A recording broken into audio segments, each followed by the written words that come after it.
Current affairs related table of contents కనుక మనం తీసుకున్నట్లయితే ఈ రోజు క్లాస్లో మనం డిస్కస్ చేయబోయేటువంటి మోస్ట్ ఇంపార్టెంట్ కరెంట్ అఫైర్స్ ఇవి. ఈ కరెంట్ అఫైర్స్ అన్నింటికి సంబంధించి notes Telugu plus English both లాంగ్వేజ్లో మీకు అవైలబుల్ ఉంది. అండ్ ఈ నోట్స్ అంతా కూడా మీరు ఫ్రీగా డౌన్లోడ్ చేసుకోవచ్చు. దానికి సంబంధించిన లింక్ కూడా వీడియో కింద డిస్క్రిప్షన్లో ఉంటుంది. లేదంటే మీరు brainbuzzacademy.com వెబ్సైట్ వెళ్ళి అక్కడ నుంచి ఈ పీడిఎఫ్ నోట్స్ అంతా కూడా ప్రతిరోజు ఫ్రీగా డౌన్లోడ్ చేసుకోవచ్చు. అండ్ మొదటిగా మనం ఈరోజు డిస్కస్ చేయబోయేటువంటి current affair Indian armed forces flag day. భారత సాయుధ జలాల జెండా దినోత్సవాన్ని ఎప్పుడు జరుపుకుంటారు, అసలు దీన్ని ఎందుకు మనం జరుపుకుంటున్నాం, దీని యొక్క ప్రధానమైనటువంటి లక్ష్యం ఏంటి, ఇలాంటివన్నీ కూడా మనం డిస్కస్ చేయబోతున్నాం. తర్వాత అంతర్జాతీయ పౌర విమానయాన దినోత్సవం, ఇంటర్నేషనల్ సివిల్ ఏవియేషన్ డే గురించి మనం డిస్కస్ చేయబోతున్నాం. ఇంటర్నేషనల్ సివిల్ ఏవియేషన్ డే అనేది ఎప్పుడు జరుపుకుంటారు, దీని యొక్క ప్రాముఖ్యత ఏంటి, ఇలాంటి అంశాలు మనం తెలుసుకుందాం. తర్వాత యునైటెడ్ నేషన్స్ జనరల్ అసెంబ్లీ ఐక్యరాజ్య సమితి సాధారణ సభ ఇటీవల ఒక రోజుని ప్రపంచ ధ్యాన దినోత్సవంగా ప్రకటించిందండి. United Nations General Assembly declares dash as World Meditation Day. So actually మీకు యోగా డే తెలుసు, ఇంటర్నేషనల్ యోగా డే అనేటువంటిది ఆల్రెడీ తెలుసు. అయితే ఇప్పుడు మెడిటేషన్కి కూడా ఒక రోజుని ఐక్యరాజ్య సమితి ఎంపిక చేయడం జరిగింది. సో అది ఏ రోజు, ఎప్పటి నుంచి మనం దీన్ని జరుపుకోబోతున్నాం, దీని గురించి మనం తెలుసుకోబోతున్నాం. తర్వాత ముళ్ళ పెరియార్ వద్ద నీటి మట్టం తగ్గించాలన్న పిటిషన్ మీద సుప్రీంకోర్టు విచారణ జరపనుంది. Supreme Court to hear plea to reduce water level at Mulla Periyar dam. So దీని గురించి కంప్లీట్గా అసలు ఈ ముళ్ళ పెరియార్ డ్యామ్ ఏదైతే ఉందో, ఈ ముళ్ళ పెరియార్ డ్యామ్ అసలు ఎక్కడ ఉంది, అండ్ ఇది ఎవరి కంట్రోల్లో ఉంది, అండ్ ఏ నది మీద ప్రధానంగా దీన్ని నిర్మించి ఉన్నారు, అండ్ ఇప్పుడు దీనికి సంబంధించి అసలు పిటిషన్ ఏంటి, ఆ పిటిషన్ ఇప్పుడు సుప్రీంకోర్టులో ఎందుకు ఉంది, దీనికి సంబంధించి సుప్రీంకోర్టు ఇంతకుముందు ఇచ్చినటువంటి తీర్పులు కానీ ఇవన్నీ కూడా మనం డిస్కస్ చేయడం జరుగుతుంది. తర్వాత పౌరసత్వం ప్రస్తుతం వార్తల్లో ఉందండి, citizenship most important.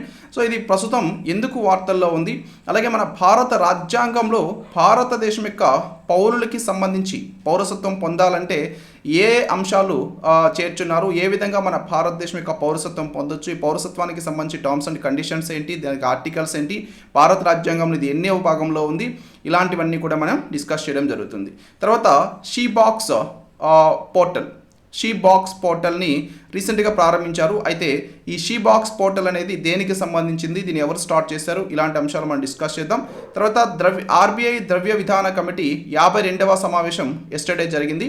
RBI monetary policy committee 52nd meeting.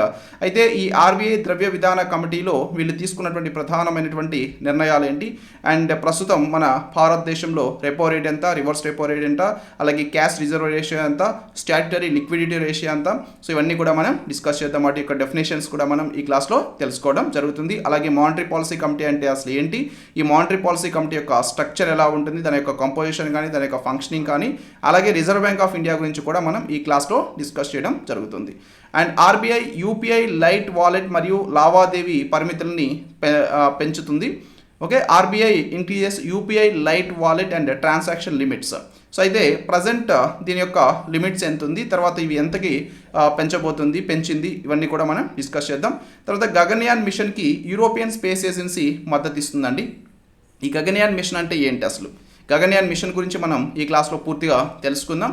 తర్వాత ఆహార సరఫరా గొలుసుని మెరుగుపరచడానికి ప్రభుత్వం అన్నా చక్రాన్ని ప్రవేశపెట్టిందండి. గవర్నమెంట్ ఇంట్రడ్యూసెస్ అన్నా చక్ర to improve food supply China. So అయితే ఈ అన్నా చక్ర అనేటువంటిది అసలు ఏ విధంగా పనిచేస్తుంది, సో దీన్ని ఎవరు ఇంట్రడ్యూస్ చేస్తారు, ఇలాంటివి కూడా మనం డిస్కస్ చేద్దాం.